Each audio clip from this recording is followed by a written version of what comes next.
আমার বিডিআর ভুক্তভোগী পরিবার, বিডিআর সদস্য এবং যারা বিডিআর হত্যাকাণ্ডে ভুক্তভোগী যারা আছেন সকলকে আমার লাল সালাম। শুরুতে আমি বলতে চাই, গতকালকে স্বরাষ্ট্র উপদেষ্টা উনি স্পষ্টভাবে বলেছেন যারা বিডিআর হত্যাকাণ্ডের কারণে ভুক্তভোগী হয়ে চাকরিচ্যুত হয়েছেন তাদেরকে নাকি উনি চাকরি ফিরিয়ে দেবেন না। আমি এই কথার তীব্র প্রতিবাদ এবং নিন্দা জানাচ্ছি। বাংলাদেশ 2.0 বৈষম্য বিরোধী ছাত্র আন্দোলনের নেতৃত্বে আমরা গঠন করেছি। আপামর বাংলাদেশের সাধারণ ছাত্র জনতা সবাই একত্রিত হয়ে আমরা এই 2.0 গঠন করেছি, কোন ধরনের অবিচার অন্যায় মেনে নেওয়ার জন্য না। আজকে এই শহীদ মিনার থেকে স্পষ্টভাবে জানিয়ে দিতে চাই, যতটুকু এই পর্যন্ত দেখিয়েছেন 6 মাসে তামাশা আমরা দেখেছি, আর দেখব না। বাংলাদেশ রাইফেলস বাংলাদেশের অহংকার ছিল। স্বৈরাচারী ফ্যাসিস্ট শেখ হাসিনা সেই অহংকারকে ধূলিসাৎ করার চেষ্টা করেছিল, আমাদেরকে জ্বালিয়ে দেওয়ার চেষ্টা করেছিল। সেই ছাই থেকে আমরা আবার নতুন করে পুনর্জন্ম হয়েছি। নতুন করে আর কোন ধরনের ষড়যন্ত্র আমরা মানব না।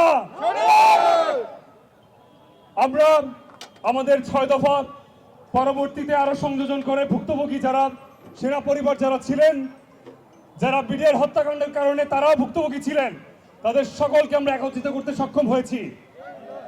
তারা আমাদের সাথে সবাই একত্রতা পোষণ করেছে। আর কোন ধরনের কোন ষড়যন্ত্র হবে না।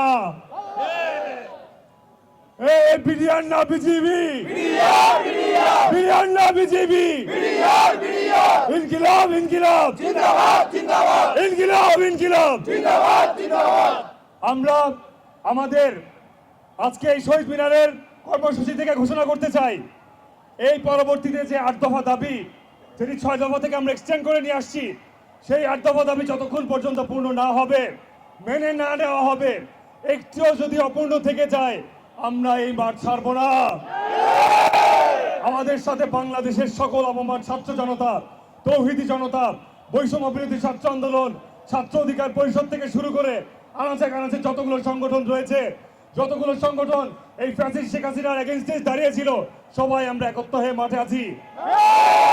কোন ধরনের কোন ষড়যন্ত্র আমরা বরদাস্ত করবো না ইনশাল্লাহ। আমি সর্বশেষ একটি কথাই বলতে চাই, বাংলাদেশের সার্বভৌমত্বের পেরেক ঠোকার যেই কফিন ছিল, সেই কফিনে পেরেক ঠোকার সর্বপ্রথম যেই অবস্থাটি গ্রহণ করা হয়েছিল সেটি ছিল এই বিডিআরকে ধ্বংস করা। বড়াই বাড়িতে বিএসএফ 350-300 অধিক বিএসএফ সৈনিক ঢুকে আমাদের দখল করতে চেয়েছিল। সেখানে মাত্র গুটি কয়েক বাংলাদেশ রাইফেলস দেখিয়ে দিয়েছিল কিভাবে ওদের রক্তচক্ষুকে দাবিয়ে দিতে হয়। আরো একবার গর্জে উঠবে সেই বিডিআর। আমরা এই বাংলাদেশ রাইফেলসকে আবারও সমুন্নত করে সামনে নিয়ে আসবো ইনশাল্লাহ।